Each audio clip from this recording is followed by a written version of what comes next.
Hello बच्चों। मैं अभी बायोकेमिस्ट्री के इंट्रोडक्शन का क्लास रिकॉर्ड करने जा रहा हूँ। सबसे पहले बायोकेमिस्ट्री में इंट्रोडक्शन में पढ़ना क्या क्या है जरा इसको देखिए। तो बायोकेमिस्ट्री के इंट्रोडक्शन में हम लोगों को पढ़ना है बाबू कार्बोहाइड्रेट, दूसरा पढ़ना है प्रोटीन, और तीसरा पढ़ना है हम लोगों को लिपिड, या इसी को हम क्या कहते हैं, फैट। आप लोग 9th-10th में अगर हिंदी मीडियम से पढ़े होंगे तो ध्यान दीजिए, कार्बोहाइड्रेट का हिंदी नाम है शर्करा। ठीक है, प्रोटीन को तो प्रोटीन ही बोलते हैं, और लिपिड या फैट को हिंदी में क्या कहते हैं बाबू, वसा। ठीक है, एक और बात ध्यान दीजिएगा, ये बायोकेमिस्ट्री के इंट्रोडक्शन का क्लास है। यहाँ हम लोग बहुत डिटेल में बायोकेमिस्ट्री अभी नहीं पढ़ेंगे। आगे चल के जब आपका सिलेबस स्टार्ट होगा तो सिलेबस के एंड में जाकर के हम बायोकेमिस्ट्री को काफ़ी डिटेल में आपको पढ़ाएंगे, लेकिन सिलेबस के बीच में इन चीज़ों का इस्तेमाल होता है, इसलिए थोड़ा बेसिक्स जो है हम लोग इसके बारे में यहाँ जान लें। बहुत डीप में यहाँ इसको नहीं पढ़ेंगे हम लोग। ठीक है, तो चलिए देखिए, सबसे पहले कार्बोहाइड्रेट, या इसको हिंदी में क्या कहते हैं, शर्करा। इसका दूसरा नाम है बाबू सैकराइड। कार्बोहाइड्रेट को क्या कहते हैं, सैकराइड। और कार्बोहाइड्रेट के 3 प्रकार होते हैं। पहला प्रकार है मोनोसैकराइड, दूसरा है ओलिगोसैकराइड, और तीसरा है पॉलीसैकराइड। ध्यान से देखिएगा, शब्द क्या है मोनो, दूसरा शब्द क्या है ओलिगो, और तीसरा शब्द क्या है पॉली। और सैकराइड इन सभी में क्या है, कॉमन है। तो भैया मोनो का मतलब क्या होता है, तो मोनो का मतलब होता है सिंगल, या इसी को कह सकते हैं एक। ठीक है, सिंगल या वन। ओलिगो का मतलब क्या होता है, फ्यू। फ्यू का सेंस होता है कुछ, न कुछ। ठीक है, फ्यू। ठीक है, अब पॉली का मतलब क्या होता है, मेनी। मेनी का मतलब क्या होता है बाबू, बहुत सारा। ठीक है, तो ये शब्द क्यों आया, तो जरा ध्यान दीजिएगा। मोनोसेकेराइड जो है ये कार्बोहाइड्रेट का सबसे छोटा यूनिट है। ठीक है, सबसे छोटा यूनिट है कौन, मोनोसेकेराइड। और ध्यान दीजिए, जब इन्हीं मोनोसेकेराइड को आपस में हम केमिकल बॉन्ड के द्वारा जोड़ते चले जाएं, ध्यान से देखिएगा, और कितना मोनोसेकेराइड, तो 2 से लेके 10 मोनोसेकेराइड। ठीक है, 2 से 10 मोनोसेकेराइड को आपस में केमिकल बॉन्ड के द्वारा हम क्या करते चले जाएं, जोड़ते चले जाएं, तो इसी को हम कह देंगे ओलिगोसेकेराइड। यानी ओलिगोसेकेराइड में क्या होता है, तो 2 से 10 मोनोसेकेराइड्स आपस में बॉन्ड के द्वारा क्या रहते हैं, जुड़े हुए रहते हैं। 2 से 10 का मतलब है ना, मोनोसेकेराइड की संख्या 2 भी हो सकती है, 3 भी हो सकती है, 4 भी हो सकती है, 6 भी हो सकता है, 7, 8 से लेके कहां तक, 10 तक। तो 2 से 10 तक मोनोसेकेराइड को अगर आप आपस में बॉन्ड से जोड़ दें तो क्या बन जाएगा, ओलिगोसेकेराइड। और पॉली का मतलब हमने क्या कहा, मेनी, यानी बहुत सारा। तो इसमें क्या होगा, मोनोसेकेराइड की संख्या 10 से अधिक होगी, मोर देन 10 मोनोसेकेराइड। यानी कि मोनोसेकेराइड का संख्या पॉलीसेकेराइड में कितना होगा बाबू, तो ध्यान से देखें, वो 11 हो सकता है, 10 से ज्यादा चाहिए, 12 भी हो सकता है, 13 भी हो सकता है, 500 भी हो सकता है, 1000 भी हो सकता है, 2000 भी हो सकता है, लेकिन संख्या मोनोसेकेराइड का 10 से ज्यादा होना चाहिए। अब जो भी नंबर हो जाए उसके बाद तो वो क्या कहलाएगा, पॉलीसेकेराइड। और मोनोसेकेराइड की संख्या अगर 2 से 10 रहे, इनको जोड़ करके आप बनाएंगे तो क्या बनेगा, ओलिगो। अब मोनोसेकेराइड अगर अकेला है, ये तो सबसे छोटा यूनिट है। ठीक है, और अब जरा ध्यान से देखिएगा इनके प्रॉपर्टीज को, यहां क्या बताया गया है इसके बारे में। तो मोनोसेकेराइड और ओलिगोसेकेराइड को बाबू हम लोग कहते हैं सिंपल कार्बोहाइड्रेट। क्या कहते हैं इसको, सिंपल कार्बोहाइड्रेट। और पॉलीसेकेराइड को हम लोग कहते हैं कॉम्प्लेक्स कार्बोहाइड्रेट। क्या कहा जाता है इसको, कॉम्प्लेक्स कार्बोहाइड्रेट। ठीक है, और ध्यान दीजिएगा, इस मोनोसेकेराइड और ओलिगोसेकेराइड को हम लोग सुगर भी बोलते हैं। क्या कहते हैं इसको, सुगर।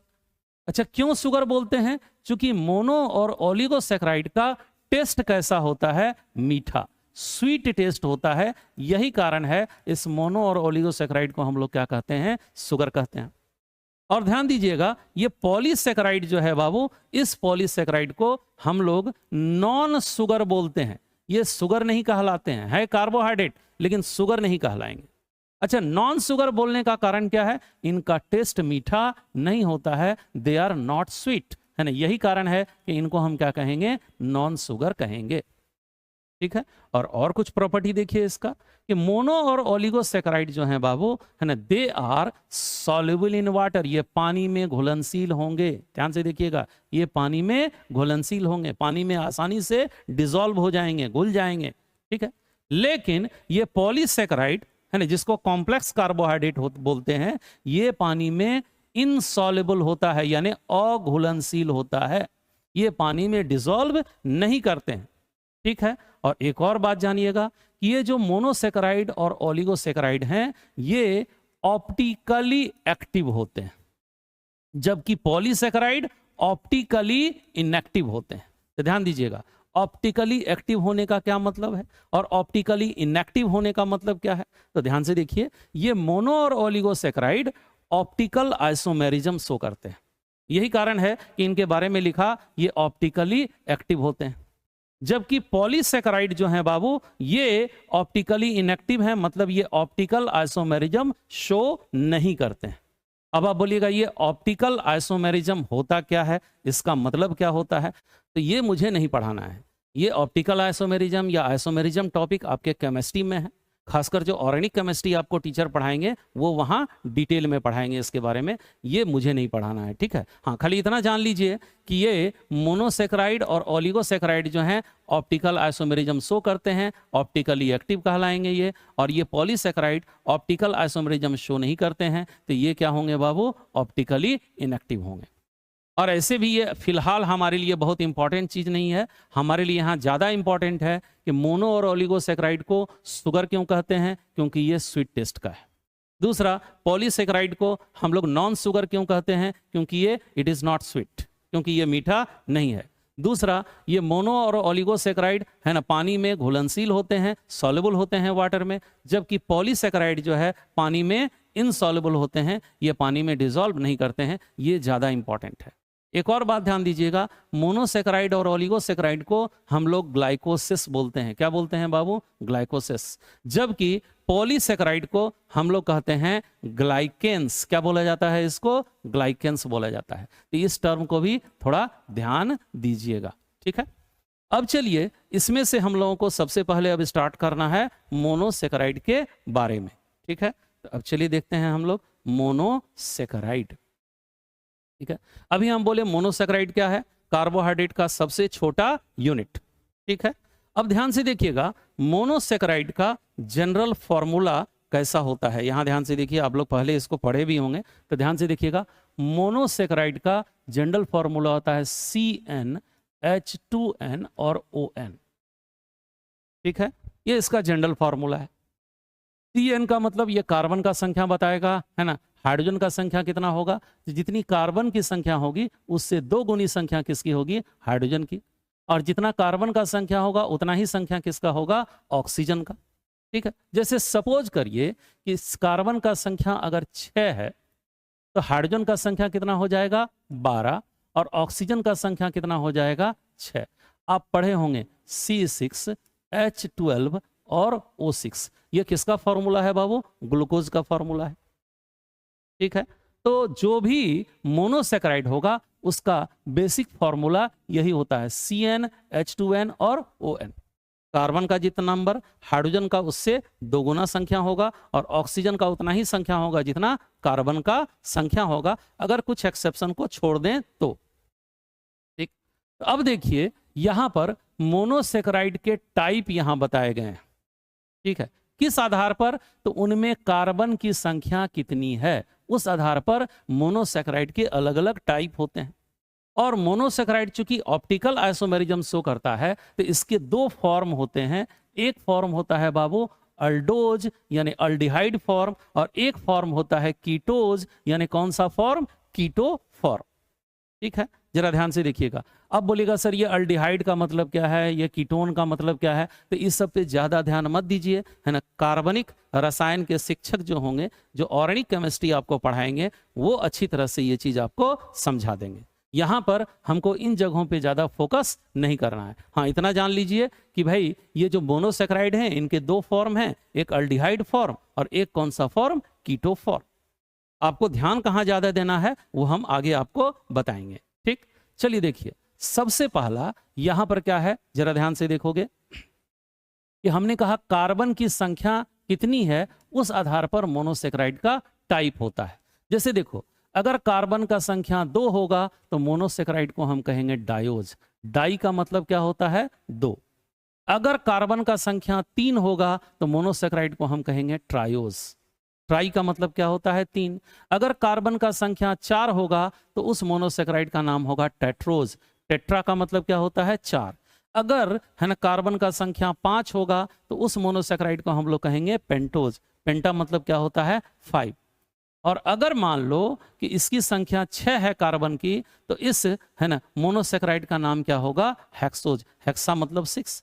अगर 7 कार्बन है तो नाम पड़ेगा हेप्टोज। ठीक है। हेप्टा मतलब क्या होता है? HEPTA। हेप्टा का मतलब क्या होता है ना 7, तो हेप्टोज। ठीक है। तो देखो, diose, triose, tetrose, pentose, hexose, heptose, ये सभी कार्बन की संख्या के आधार पर है। अब आप ही सोचिए, अगर कार्बन का संख्या, ध्यान से देखिएगा, 2 होगा तो हाइड्रोजन का संख्या कितना हो जाएगा? 4। और ऑक्सीजन का संख्या कितना रहेगा? 2। अब देखिए, ये ट्रायोज है। अगर कार्बन का नंबर 3 होगा तो हाइड्रोजन का संख्या कितना हो जाएगा? 6, 2 गुना संख्या। और ऑक्सीजन का संख्या कितना रहेगा? 3। उसी तरह से अगर ये 4 हुआ है ना, तो ये हाइड्रोजन का नंबर कितना हो जाएगा? 8। और ऑक्सीजन का नंबर कितना रहेगा? 4 ही रहेगा। तो इस तरह से इसका फॉर्मूला यहां चलेगा। ठीक है। तो आप ये सब बात अच्छी तरह से समझ गए। अब चलिए, हम लोगों को बहुत ज्यादा ध्यान देना है इस जगह पर। ये जो एग्जाम्पल्स दिए गए हैं इनको हमको याद करना होगा थोड़ा बढ़िया से ध्यान दे करके। ठीक है। और उसमें भी देखिएगा, हम जहां ज्यादा टिक लगाए हैं उन्हीं के एग्जाम्पल्स पे आपको फोकस करना है। कौन कौन सा है ना मोनोसेक्राइड पे ध्यान देना है बाबू? तो ट्रायोज, दूसरा कौन सा बाबू? पेंटोज, और तीसरा कौन सा? हेक्सोज। है ना। ट्रायोज, पेंटोज और हेक्सोज, इनके उदाहरण हम लोगों को पढ़ने हैं और अच्छे से याद रखने हैं। ठीक है। और हम बताएं, इनका 2 फॉर्म है, अल्डिहाइड फॉर्म और दूसरा कौन सा? Keto form. ठीक है। तो अब यहां ध्यान से देखें, एल्डोज और कीटोज में इसके उदाहरण क्या है। तो सबसे पहले ट्रायोज में देखिएगा, एल्डोज फॉर्म अल्डिहाइड फॉर्म है, इसका नाम है ग्लिसरल डिहाइड। है ना, इसको अच्छे से याद रखिएगा। और कीटोज फॉर्म क्या होगा? Dihydroxy acetone. ठीक है। तो डाइहाइड्रोक्सी एसीटोन और ग्लिसरल डिहाइड, ये दोनों क्या हैं? तो ट्रायोज हैं। ठीक है। यानी ये दोनों इनफैक्ट मोनोसेक्राइड है, और मोनोसेक्राइड में भी इनमें कार्बन का संख्या कितना है? 3 है, इसलिए ये क्या है? ट्रायोज हैं। हाँ, इतना याद रखिएगा, ग्लिसरल डिहाइड एल्डोज फॉर्म है, जबकि डाइहाइड्रोक्सी एसीटोन कीटो फॉर्म है। ठीक है। अब चलो दूसरा देखें, इन सब पे ध्यान मत दीजिएगा, टेट्रोज वाला एग्जाम्पल पढ़ने की आवश्यकता नहीं है। ठीक है। चलिए पेंटोज का एग्जाम्पल देखिए। तो पेंटोज के एग्जाम्पल से आप लोगों को जब हम इंट्रोडक्शन पढ़ाए होंगे एकदम शुरू में, तो वहां भेंट हो चुका होगा। आप जानते हैं आरएनए में पाया जाने वाला शुगर कौन सा है बाबू? राइबोज। इसमें 5 कार्बन होता है, तो ये भी पेंटोज है। और डीऑक्सी राइबोज, है ना, बताए थे राइबोज में से एक ऑक्सीजन निकाल दीजिए तो दूसरे नंबर पोजीशन से तो डीऑक्सी राइबोज बन जाएगा। तो ध्यान दीजिएगा, डीऑक्सी राइबोज ये भी क्या है? पेंटोज है। और कौन सा फॉर्म है? एल्डोज फॉर्म है। और ध्यान दीजिए, और भी हैं उदाहरण, जाइलोज और कौन सा? एराबिनोज। ठीक है। तो यहां कौन कौन हो गया पेंटोज का? Aldehyde form, ribose, deoxy ribose, xylose और कौन सा? एराबिनोज। ठीक।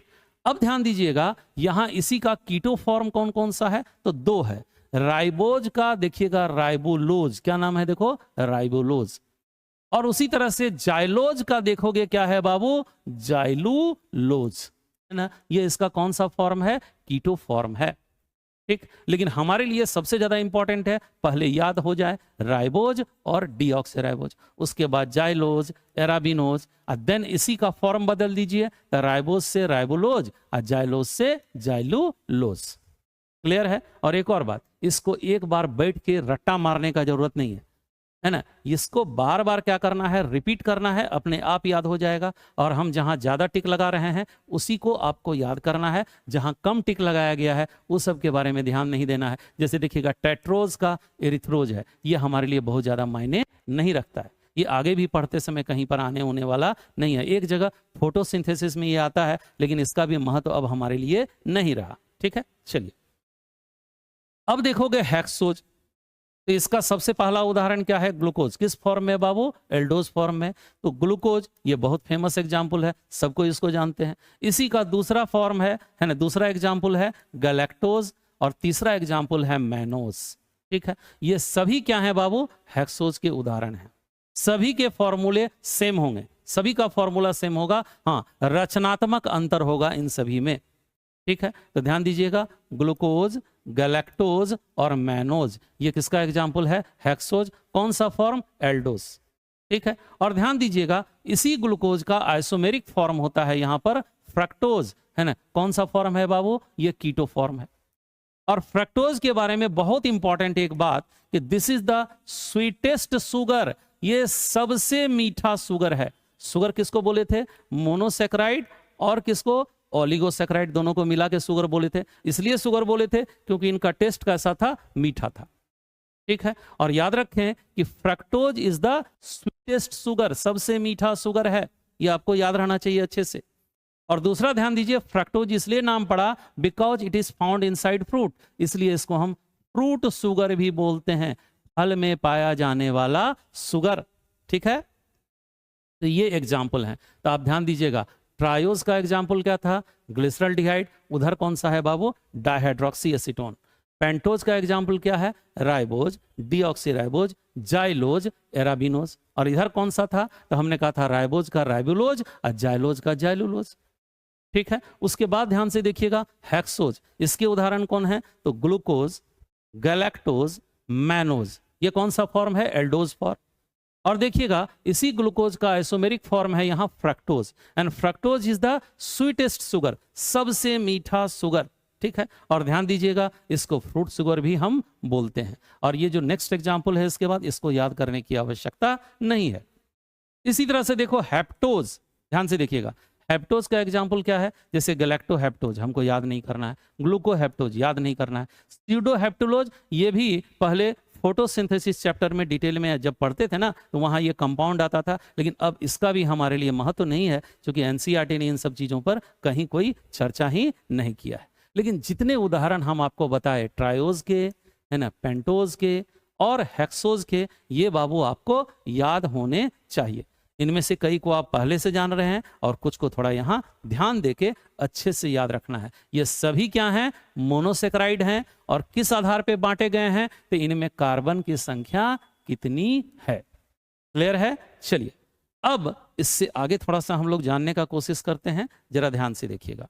ये जो पेंटोज है और ये कौन सा बाबू? हेक्सोज। अभी हम लोग पढ़े मोनोसेक्राइड में, है ना, दो फॉर्म, पेंटोज 5 कार्बन वाला और हेक्सोज 6 कार्बन वाला।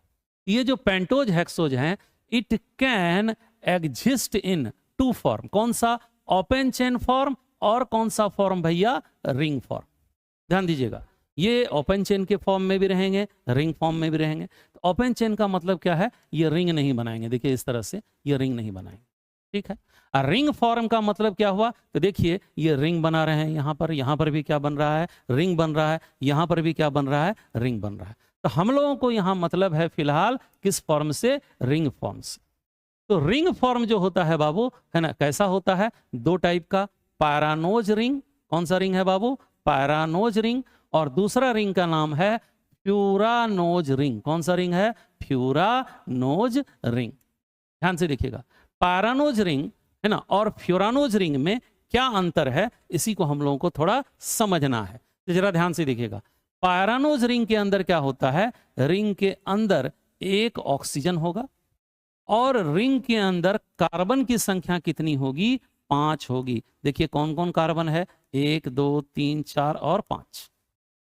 ठीक है, तो रिंग के अंदर ऑक्सीजन 1 होगा, ध्यान से देखो, और कार्बन कितने होंगे बाबू? 5। तो एक दिमाग में रखोगे, ऑक्सीजन तो 1 होना है लेकिन कार्बन कितना रहना है? 5। तो नीचे लिखा हुआ है देखिए, 1 ऑक्सीजन और 5 कार्बन इन ए रिंग। पैरानोज के एक रिंग के अंदर, है ना, क्या होगा? 1 ऑक्सीजन और कितना कार्बन? 5 कार्बन। जबकि फ्यूरानोज रिंग में अगर आप जाएंगे तो ध्यान से देखिएगा, रिंग के अंदर एक ही ऑक्सीजन, जो वहां था यहां भी वही होगा, लेकिन कार्बन की संख्या मात्र 4 होगी। 1 2 3 और 4 कार्बन।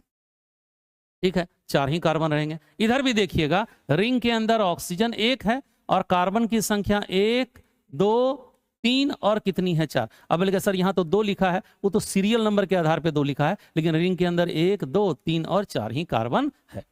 तो फ्यूरानोज रिंग में 1 ऑक्सीजन और कार्बन कितने होंगे बाबू? 4।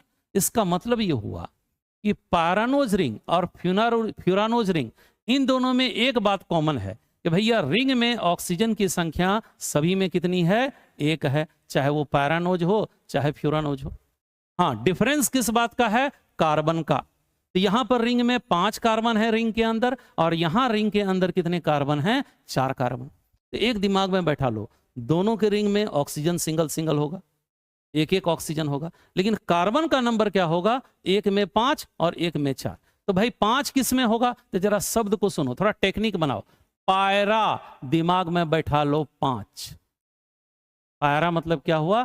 5। ठीक है, तो 5 का मतलब क्या हुआ? कौन 5 हुआ? कार्बन, कह के ऑक्सीजन तो सिंगल होना है। ठीक, अब ध्यान से देखिएगा, फ्यूरा, फ्यूरा से आप दिमाग में बैठाइए 4, है ना। 4 का मतलब 4, कौन 4 है भैया? कार्बन 4 है। तो पायरा मतलब हुआ 5, तो रिंग के अंदर 5 कार्बन। जस्ट एक टेक्निक, एक ट्रिक जो दिमाग में सेट कर जाए। अब फ्यूरा का मतलब क्या हुआ बाबू? 4, 4 का मतलब 4 कार्बन, और ऑक्सीजन कितना रहेगा? दोनों में 1 रहेगा रिंग के अंदर। ठीक है, तो चलिए ये क्लियर हो गया। अब हमको समझना है इसके उदाहरण क्या हैं। जरा ध्यान से देखिएगा, इसके उदाहरण क्या हैं। और एक और बात ध्यान देना है कि रिंग के अंदर जो कार्बन है उसके साथ साथ रिंग के बाहर भी कार्बन होगा। जैसे ध्यान से देखिएगा, पैरानोज के उदाहरण में कौन आता है? जैसे देखो ग्लूकोज आता है, तो ग्लूकोज में तो टोटल 6 कार्बन होता है। रिंग के अंदर कितने कार्बन है? 5। तो ये जो छठा कार्बन एक और होगा, ग्लूकोज का फॉर्मूला देखिए, 6 कार्बन यहाँ, तो छठा कार्बन जो होगा वो रिंग के बाहर चला जाएगा। रिंग के अंदर टोटल 5 कार्बन हुआ, छठा कार्बन रिंग के बाहर चला गया। अच्छा, आप अभी पढ़ोगे मोनोसेक्राइड में, ऊपर पढ़ के आए हम लोग, क्या भाई गैलेक्टोज भी क्या है? ग्लूकोज का ही चचेरा भाई है। और मेनोज भी क्या है ना, ग्लूकोज का ही चचेरा भाई है। तो अब ध्यान दीजिएगा, इनमें भी कितने कार्बन होंगे? 6 कार्बन ही होंगे। ठीक है, तो इनका भी छठा कार्बन रिंग के बाहर होगा और 5 कार्बन रिंग के अंदर होगा। अच्छा, प्लस ऑक्सीजन कितना होगा? 1 रिंग के अंदर रहेगा। ठीक है, तो ये था इसके संरचना के बारे में। और जरा देखो फ्यूरानोज रिंग के केस में, फ्यूरानोज रिंग में ध्यान से देखिएगा, जैसे राइबोज है बाबू और डीऑक्सीराइबोज है, तो इन दोनों के बारे में आप जानते हो कि राइबोज डीऑक्सीराइबोज कैसा शुगर है? It is pentose. अब पेंटोज शुगर का मतलब क्या है? इसमें कार्बन की संख्या कितनी है? 5। ठीक है, तो इस केस में राइबोज डीऑक्सीराइबोज का स्केलेटन या डायग्रामेटिक स्केलेटन या कंकाल कौन होगा? ये वाला। देखिए यहां कार्बन कितना है? 1 2 3 4। रिंग में तो 4 होने हैं, लेकिन इसके पास कितने कार्बन है? 5। तो 1 कार्बन इसका बाहर चला गया। ठीक है, 1 कार्बन एक्स्ट्रा था, तो वो कार्बन कहां चला गया? बाहर। अगर वो पेंटोज है तब, है ना, रिंग के बाहर 1 ही कार्बन जाएगा, रिंग के अंदर कितने कार्बन रहेंगे? 4, क्योंकि टोटल कार्बन कितने हैं इसके पास? 5। तो इतना याद रखिएगा, अगर पेंटोज होगा और फ्यूरानोज रिंग होगा तो रिंग के अंदर तो 4 कार्बन होंगे ही, और 5वां कार्बन कहां चला जाएगा? बाहर। और यहां देखोगे, यहां रिंग के अंदर कितने कार्बन थे? 5 कार्बन, और अगर 6 कार्बन हुआ तो छठा कार्बन कहां चला जाएगा? बाहर। ठीक है, कौन सा कार्बन रिंग के बाहर रहता है ये ध्यान में रखना है। यहां रिंग के बाहर कौन सा कार्बन है? 5वां। यहां रिंग के बाहर कौन सा कार्बन है? छठा, अगर ये ग्लूकोज का है तो। और अब यहां ध्यान से देखिएगा, है ना, फ्रक्टोज, फ्रक्टोज के बारे में हम जानते हैं, ये हेक्सोज है। हेक्सोज है तो कितना कार्बन वाला है? 6 कार्बन वाला। तो रिंग के अंदर तो यहां 4 ही कार्बन होता है, 2 कार्बन और एक्स्ट्रा है, तो जो 2 एक्स्ट्रा कार्बन है वो रिंग के बाहर चला जाएगा। जैसे यहां देखिए, ये फ्रक्टोज, देखिए हम यहां डबल स्टार दिए हैं, तो ये डबल स्टार फ्रक्टोज का है, हेक्सोज का है। तो देखो रिंग के अंदर 1 कार्बन, 2 कार्बन, 3 कार्बन, 4 कार्बन, और इसका जो पहला कार्बन है वो रिंग के बाहर हो गया, और छठा कार्बन भी रिंग के बाहर हो गया। तो याद रखिएगा, अगर हेक्सोज का, फ्रक्टोज क्या चीज है? हेक्सोज है। तो हेक्सोज का अगर फ्यूरानोज रिंग बनता है तो रिंग के अंदर तो 4 ही कार्बन होंगे, रिंग के बाहर कौन कौन से नंबर का कार्बन होगा? तो याद रखिएगा, पहला कार्बन होगा और कौन सा? छठा कार्बन होगा। अब कोई लड़का बोलेगा नहीं सर हम अपना मन से गिनती करेंगे, यहीं से 1 2 3 4 करना शुरू करेंगे, तो नहीं भाई। आप केमिस्ट्री में एक टॉपिक आता है नोमेनक्लेचर, ऑर्गेनिक केमिस्ट्री में नोमेनक्लेचर पढ़ना होता है। तो जो कार्बन को काउंट किया जाता है उसका एक फिक्स्ड तरीका होता है, उसी हिसाब से काउंट करते हैं और उसी हिसाब से ये लिखा गया है। एक बात याद रखना, फ्यूरानोज रिंग अगर हुआ किस चीज का, पेंटोज का, तो रिंग के अंदर 1 नंबर से लेके 4 नंबर कार्बन आएगा, 5वां नंबर कार्बन बाहर चला जाएगा। और अगर फ्यूरानोज रिंग हुआ किसका, हेक्सोज का, 6 कार्बन यानी फ्रक्टोज ये सब का, तो उस केस में क्या होगा, रिंग के अंदर 2 3 4 5 ये 2 से लेके 5 नंबर कार्बन, यानी टोटल कार्बन 4 ही रहेंगे ये, लेकिन नंबरिंग इसका 2 3 4 5 होगा और पहला कार्बन और छठा कार्बन कहां होगा, बाहर रहेगा। ये बहुत इंपॉर्टेंट है, ठीक है, इसलिए उल्टा पुल्टा इसमें नहीं सोचना है, ठीक है। अब यहां ध्यान दीजिएगा, अगर पैरानोज रिंग हुआ तो इस रिंग के केस में अगर ये हेक्सोज है तो रिंग के अंदर पहला, दूसरा, तीसरा, चौथा, 5वां कार्बन और छठा कार्बन कहां होगा, रिंग के बाहर रहेगा, ठीक है। अब जरा सोचो, यही फॉर्मूला C6H12O6 ग्लूकोज का है और यही फॉर्मूला किसका है बाबू, फ्रक्टोज का है, लेकिन दोनों में रचनात्मक अंतर है। ग्लूकोज पैरानोज रिंग वाला स्ट्रक्चर है, जबकि फ्रक्टोज ये फ्यूरानोज रिंग वाला स्ट्रक्चर है। इसमें फ्रक्टोज में रिंग के बाहर इसके पहले और छठे कार्बन है, जबकि इनका ग्लूकोज का रिंग के बाहर मात्र कौन सा कार्बन है, छठा, क्योंकि रिंग के अंदर ही 5 कार्बन आ जाता है इसका। तो इसको आपको अच्छे से समझ लेना है, ठीक है। चलिए अब इसके बाद बारी आता है बाबू किसका, ओलिगोसैकेराइड का। तो ओलिगोसैकेराइड किसको हम बोले थे, है ना, ये ऐसे कार्बोहाइड्रेट हैं जिनमें, है ना, 2 से लेके 10 मोनोसैकेराइड को आपस में जोड़ दिया जाता है ना। 2 से 10 का मतलब वो 2 भी हो सकता है, 3 भी हो सकता है, 4 भी हो सकता है, या 10 तक हो सकता है, कोई भी नंबर उस बीच में, है ना, उनको जोड़ दिया जाए तो क्या बन जाएगा, ओलिगोसैकेराइड। अब जरा ध्यान दीजिएगा, ये ओलिगोसैकेराइड जो है, ध्यान से देखिएगा, ये ओलिगोसैकेराइड जो है इसके बारे में यहां क्या लिखा हुआ है, जरा देखिए। ओलिगोसैकेराइड आर फॉर्म्ड बाय, ये बनाए जाते हैं किसके द्वारा, तो बाय ज्वाइनिंग, है ना, ऑफ कितना बाबू, तो 2 to 10, 2 से लेके 10 क्या जोड़ करके, मोनोसैकेराइड्स को जोड़ करके। तो लिखा गया form by joining of 2 to 10, है ना, क्या बाबू, मोनोसैकेराइड्स, है ना, किस बॉन्ड के द्वारा, तो बाय ग्लाइकोसिडिक बॉन्ड, ठीक है। याद रखिएगा, ये बहुत इंपॉर्टेंट है कि जो हम मोनोसैकेराइड को जोड़ते हैं, ध्यान से सुनिएगा, क्या बनाने के लिए, ओलिगोसैकेराइड बनाने के लिए या पॉलीसैकेराइड बनाने के लिए, जिसके भी बनाने के लिए हम मोनोसैकेराइड को आपस में जोड़ते हैं, तो इस बॉन्ड का नाम क्या होगा, that is called glycosidic bond. कौन सा बॉन्ड कहलाएगा, ग्लाइकोसिडिक बॉन्ड। तो याद रखिएगा, ये क्वेश्चन आता है कि ग्लाइकोसिडिक बॉन्ड कहाँ पाया जाता है, प्रोटीन में, लिपिड में या कार्बोहाइड्रेट में, तो कहेंगे कार्बोहाइड्रेट में। और कार्बोहाइड्रेट में भी किस में, तो ओलिगोसैकेराइड में और पॉलीसैकेराइड में। एक्चुअली ग्लाइकोसिडिक बॉन्ड क्या करता है, तो हम कहेंगे 2 मोनोसैकेराइड को, जैसे देखिए यहाँ पर ये मोनोसैकेराइड हैं, इनको आपस में ये क्या करता है, जोड़ने का काम करता है। क्लियर है। चलिए, तो क्या कहा गया, ओलिगोसैकेराइड, है ना, ये ऐसा कार्बोहाइड्रेट है जिसमें 2 से 10 क्या होंगे, मोनोसैकेराइड्स, है ना, आपस में जुड़े होंगे किसके द्वारा, ग्लाइकोसिडिक बॉन्ड के द्वारा। लेकिन एक इंपॉर्टेंट बात क्या है बाबू, इंपॉर्टेंट बात, कि इस ओलिगोसैकेराइड के अलग अलग टाइप होते हैं। जैसे देखिएगा, ये डाइसैकेराइड है, उसी तरह से ट्राइसैकेराइड होगा, और एक क्या होगा बाबू, टेट्रासैकेराइड। ये शब्द कहां से बना, डाइसैकेराइड, ट्राइसैकेराइड, टेट्रासैकेराइड। तो ध्यान से देखिएगा, डाइसैकेराइड हम तब बोलेंगे जब 2 मोनोसैकेराइड को आपस में ग्लाइकोसिडिक बॉन्ड के द्वारा जोड़ा जाए, तो इसको हम क्या कहेंगे, डाइसैकेराइड, ठीक है। उसी तरह से देखोगे, ट्राइसैकेराइड कब कहेंगे, तो जब 3 मोनोसैकेराइड को आपस में हम ग्लाइकोसिडिक बॉन्ड के द्वारा जोड़ दें, तो इसका नाम हो जाएगा ट्राइसैकेराइड। और टेट्रासैकेराइड में क्या होगा बाबू, तो 4, टेट्रा मतलब क्या होता है, 4, तो 4 मोनोसैकेराइड आपस में ग्लाइकोसिडिक बॉन्ड के द्वारा जोड़ दिए जाएं तो क्या होगा, टेट्रा। उसी तरह से पेंटासैकेराइड होगा, 5 मोनोसैकेराइड आपस में जोड़ दिया जाए। और अगर 10 मोनोसैकेराइड जोड़ेंगे तो क्या कहेंगे, डेकासैकेराइड। तो ये नाम जो अलग अलग टाइप का आ रहा है ओलिगोसैकेराइड का, वो किस बात पे डिपेंड करता है कि नंबर ऑफ मोनोसैकेराइड कितने जोड़े गए हैं, ठीक है। तो अब ध्यान से देखिएगा, डाइसैकेराइड हमारे लिए बहुत इंपॉर्टेंट है, ठीक है, ध्यान दीजिए, ये बायोकेमिस्ट्री का इंट्रोडक्शन है, हम इसको बहुत डिटेल में नहीं पढ़ाने जा रहे हैं। देखिएगा बाबू, डाइसैकेराइड का सबसे पहला उदाहरण है, सबसे पहला एग्जाम्पल है सुक्रोज। क्या नाम है? सुक्रोज। ठीक है, और ये सुक्रोज है ना, दो मोनोसेक्राइड के मिलने से बना हुआ होगा। किस बॉन्ड के द्वारा जुड़ने से? ग्लाइकोसिडिक बॉन्ड के द्वारा जोड़ा गया होगा। ठीक, दोनों मोनोसेक्राइड को।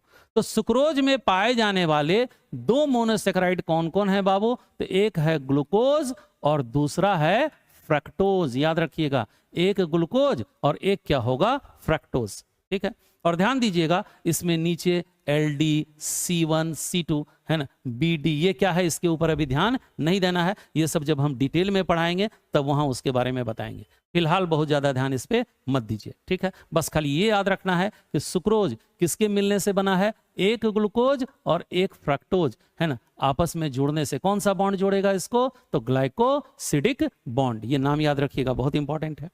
अब एक और बात ध्यान दीजिएगा, ये सुक्रोज जो है इसको और कई नाम से पुकारा जाता है। ठीक है, ध्यान से देखिए, क्या नाम है इसका? केन सुगर। केन सुगर क्यों बोलते हैं बाबू? तो हम लोग जो अपने घर में बाबू है ना चीनी खाते हैं, वो इनफैक्ट क्या चीज है? सुक्रोज ही है। ठीक है, और वो चीनी हम लोग कहां से प्राप्त करते हैं? सुगर केन से। सुगर केन किसको कहते हैं? ईख या केतारी जिसको बोलते हैं, उससे प्राप्त करते हैं, इसलिए नाम पड़ा केन सुगर। ठीक है, ये ईख से प्राप्त होता है या सुगर केन से प्राप्त होता है, इसलिए केन सुगर। याद रखें, हम लोग के घर में जो चीनी रखा हुआ है जिसको हम लोग कंज्यूम करते हैं डेली, वो चीनी इनफैक्ट क्या चीज है? सुक्रोज है। ठीक है, ये डाइसैकेराइड है, ग्लूकोज और फ्रक्टोज के मिलने से बनता है। ठीक है, हमारे घर में है ना रसोई में टेबल पे रखा हुआ रहता है, तो इसलिए इसका नाम रखा गया टेबल सुगर। ठीक है, और इसी सुक्रोज को इन्वर्ट सुगर भी बोलते हैं। लेकिन इन्वर्ट सुगर क्यों कहते हैं, ये चीज आपको हम बाद में चल करके जब डिटेल में पढ़ाएंगे वहां समझाएंगे। ठीक है, और एक और चीज, इसका हम है ना कमर्शियल इस्तेमाल करते हैं, इसको मार्केट में इसकी खरीद बिक्री होती है, इसलिए इसका नाम पड़ा कमर्शियल सुगर। ठीक है, और एक और चीज, इस चीनी को हम चुकंदर के जड़ से भी प्राप्त करते हैं। कहां से प्राप्त करते हैं? चुकंदर, जिसको सुगर बीट बोलते हैं, उसके जड़ से भी प्राप्त करते हैं, इसलिए इसका नाम पड़ा बाबू बीट सुगर। कौन सा सुगर बोलेंगे इसको? Beat sugar. क्लियर है? अब चलिए दूसरा चीज ध्यान दीजिएगा, दूसरा एग्जाम्पल क्या है? लैक्टोज। लैक्टोज को हम लोग कहते हैं मिल्क सुगर, क्योंकि ये मिल्क में या दूध में पाया जाता है। ठीक है, और इस लैक्टोज में दो मोनोसेक्राइड हैं यहां पर भी, चूंकि ये डाइसैकेराइड का एग्जाम्पल है। तो कौन कौन है बाबू? एक है गैलेक्टोज और दूसरा है ग्लूकोज। ध्यान दीजिएगा, सुक्रोज में ग्लूकोज है, फ्रक्टोज है, और लैक्टोज में गैलेक्टोज है और ग्लूकोज। क्लियर है? अब ध्यान से देखिएगा यहां पर अगला एग्जाम्पल क्या है? तो अगला एग्जाम्पल है माल्टोज। ठीक है, इसको माल्ट सुगर भी बोलते हैं। क्या बोलते हैं इसको? Malt sugar. ये germinating seed of wheat, barley, ये सब में पाया जाता है। जई सबके जर्मिनेटिंग सीड में है ना माल्ट करते समय, जिससे कि बाद में वाइन या शराब बनाया जाता है। ठीक है, इसलिए नाम पड़ा इसका माल्ट सुगर। इसके बारे में इस शब्द का मतलब और अच्छे से आपको जब आगे पढ़ेंगे तब अच्छे से समझ में आएगा। फिलहाल जान लीजिए माल्टोज क्या है? Malt sugar. और इसमें दोनों मोनोसेक्राइड बाबू ग्लूकोज ही हैं। देखिए, ग्लूकोज और ग्लूकोज। ठीक है, तो बस इस तीनों को अच्छे से आपको याद रखना है। बाद बाकी ट्रीहेलोज, सेलोबायोज, ये सब याद नहीं करना है। इवन ट्राइसैकेराइड के एग्जाम्पल जो हैं रेफिनोज, ये भी याद नहीं करने हैं। टेट्रा के स्टेकाइलोज हैं है ना, ये सभी आपको याद नहीं करने हैं। बस जितना में हम बोले हैं ध्यान देने, इसी को याद रखिए। क्या बाबू? Sucrose, glucose plus fructose. दूसरा लैक्टोज, दूसरा नाम था milk sugar, galactose plus glucose. और ध्यान से देखें माल्टोज, ग्लूकोज प्लस ग्लूकोज। इतना याद रखिएगा बहुत अच्छे से, ये जरूरी है। और सुक्रोज का अलग अलग नाम, cane sugar, table sugar, invert sugar, commercial sugar, beet sugar.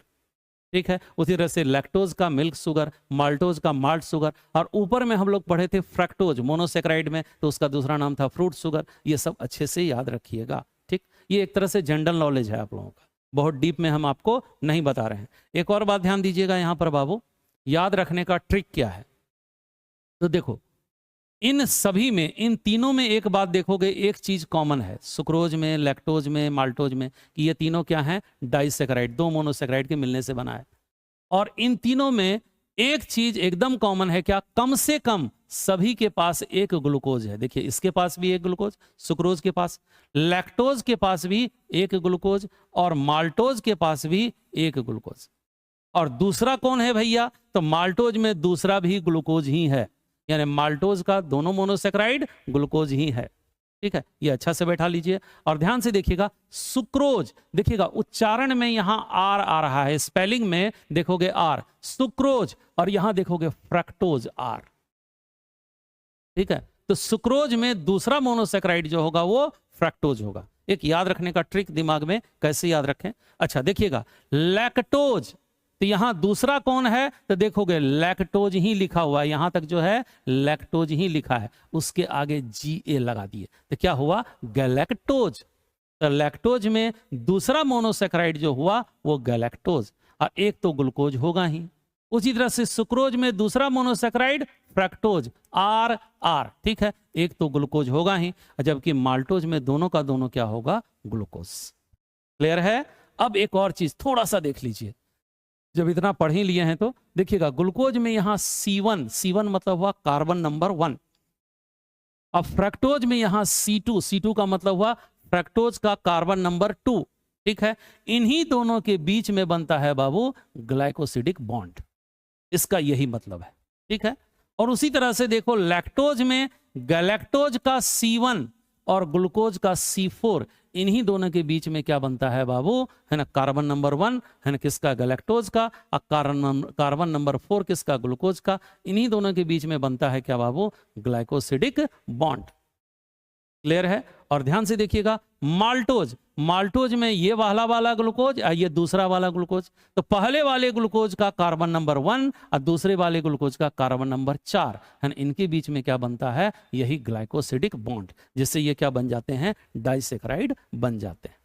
तो हमको लगता है ये डाइसेक्राइड का उदाहरण अच्छी तरह से आपके समझ में आ गया होगा। ठीक है, और है ना इस सब का दूसरा नाम क्या है ये भी आपके समझ में आ गया होगा। ठीक, अब इससे ज़्यादा यहाँ इसको नहीं पढ़ना है, अब इससे ज़्यादा डिटेल में हम लोग जब आगे बायोकेमिस्ट्री पढ़ेंगे डिटेल में वहाँ जानेंगे।